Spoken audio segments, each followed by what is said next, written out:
Vamos a informar sobre quién es quién en el cumplimiento de las medidas sanitarias.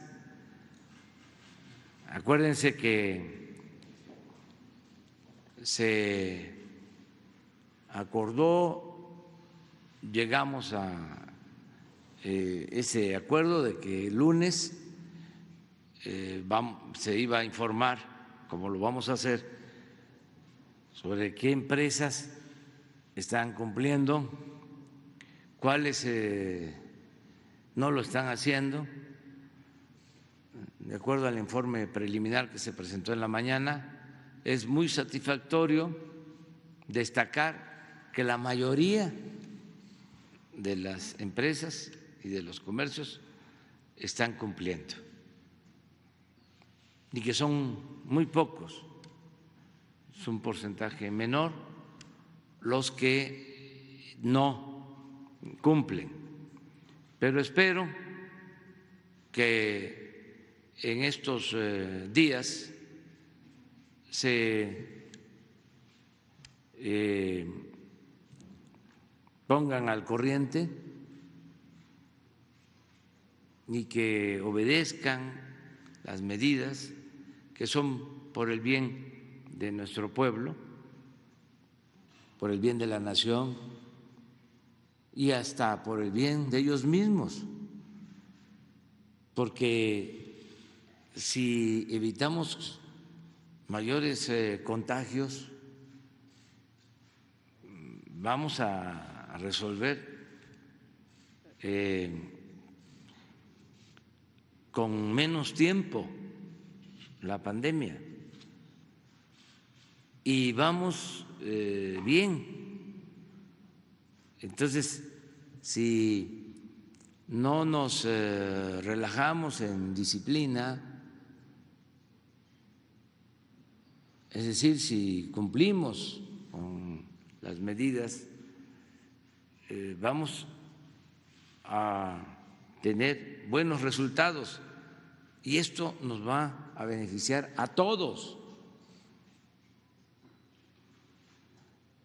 Si nuestro país queda mal visto en el extranjero, porque toco madera, se nos agravara la situación sanitaria, entonces eso nos afecta.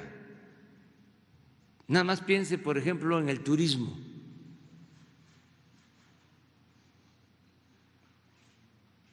Si sale de control la epidemia en México, en las zonas turísticas, cuando regresemos a la normalidad en el mundo, se va a pedir información de dónde o a dónde ir.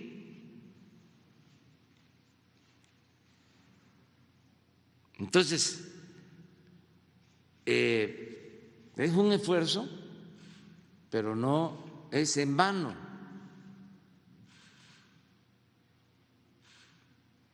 Y lo más importante, desde luego, es que no se pierdan vidas humanas, no solo en lo material, pero también hasta en términos económicos.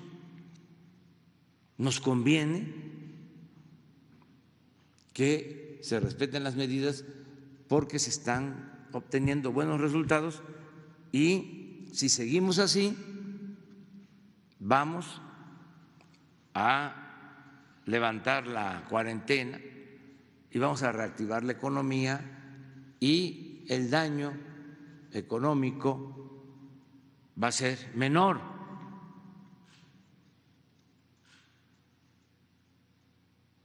Y con lo que estamos haciendo de garantizar el bienestar de la gente, pues se va a lograr el renacimiento de nuestro país pronto. Va a ser una crisis transitoria,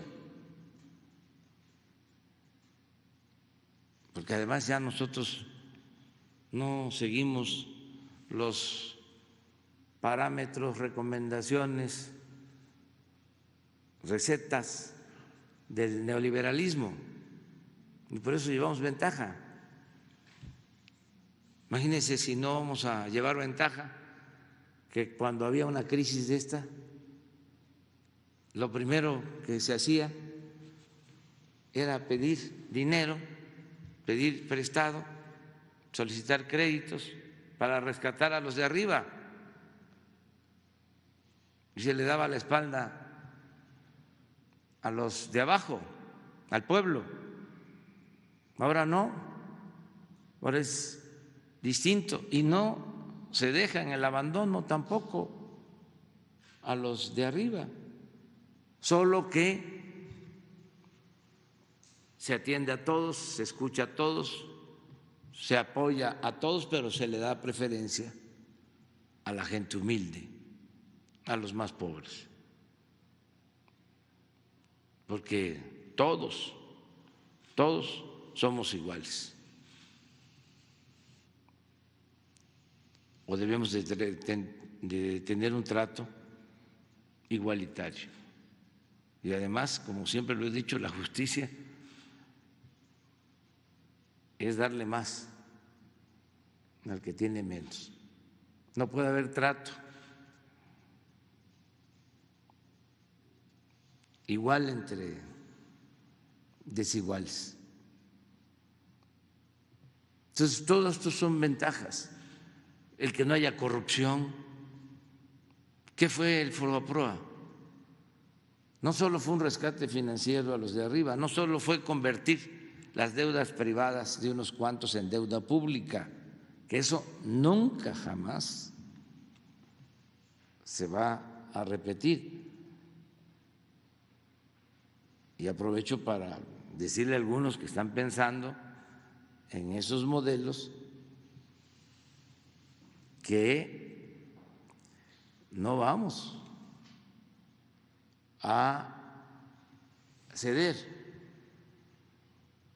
aunque se enojen, te van a quedar esperando.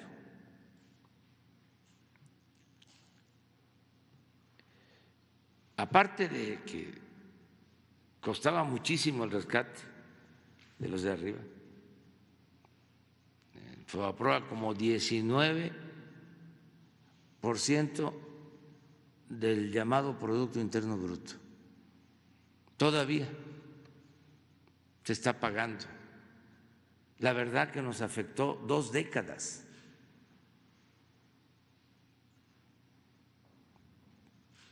Entonces, además de eso, la corrupción, porque no solo fue el rescate, sino los abusos que se cometieron. Rescataron, por ejemplo, la autopista México-Acapulco.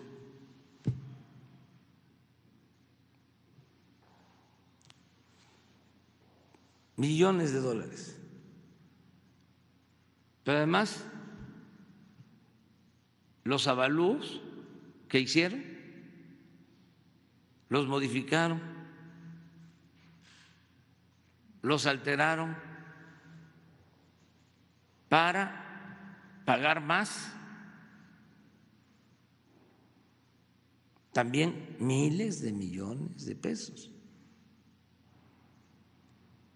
todo con cargo al erario. Solo por poner un ejemplo. Eso está documentado, lo que les estoy expresando.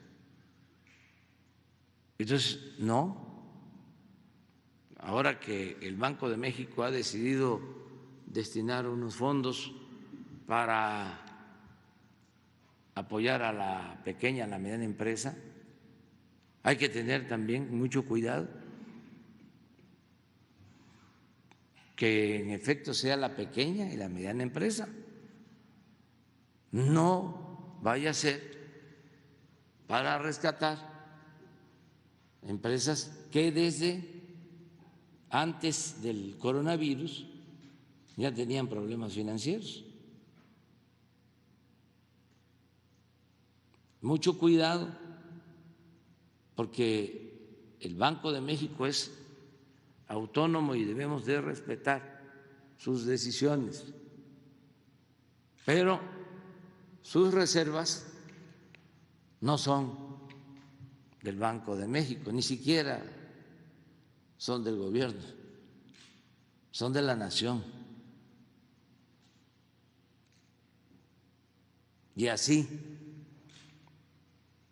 todos los créditos hay que cuidarlos, porque si no se cargan a la hacienda pública. Ahora sí que se tienen que pagar con presupuesto público, que es dinero del pueblo.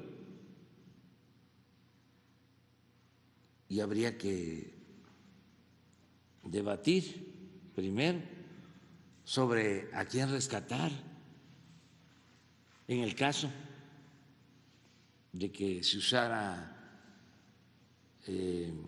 dinero del presupuesto o se contrataran créditos. ¿A quién rescatar?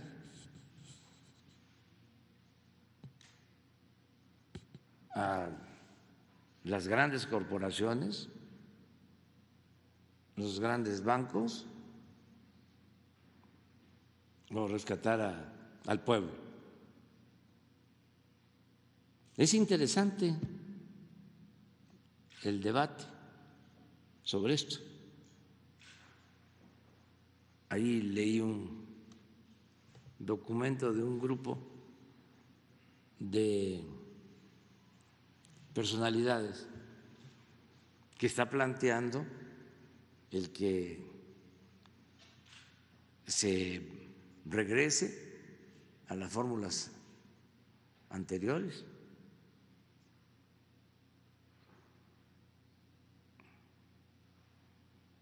Extrañan, añoran, tienen nostalgia por el neoliberalismo. Los entendemos y los respetamos, pero en México hubo un cambio. Ya no es más de lo mismo lo que se aplica.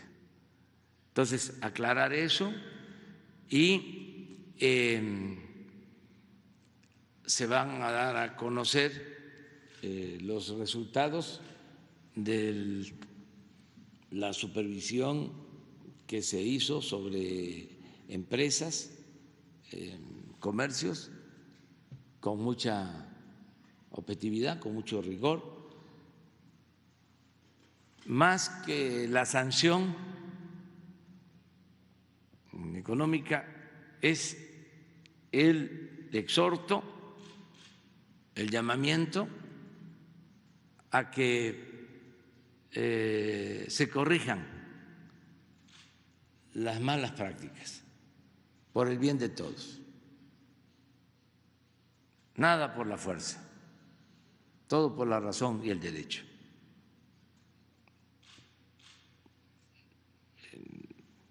Y no hay interés de perjudicar a nadie. Es nuestra obligación de representar a todo nuestro pueblo.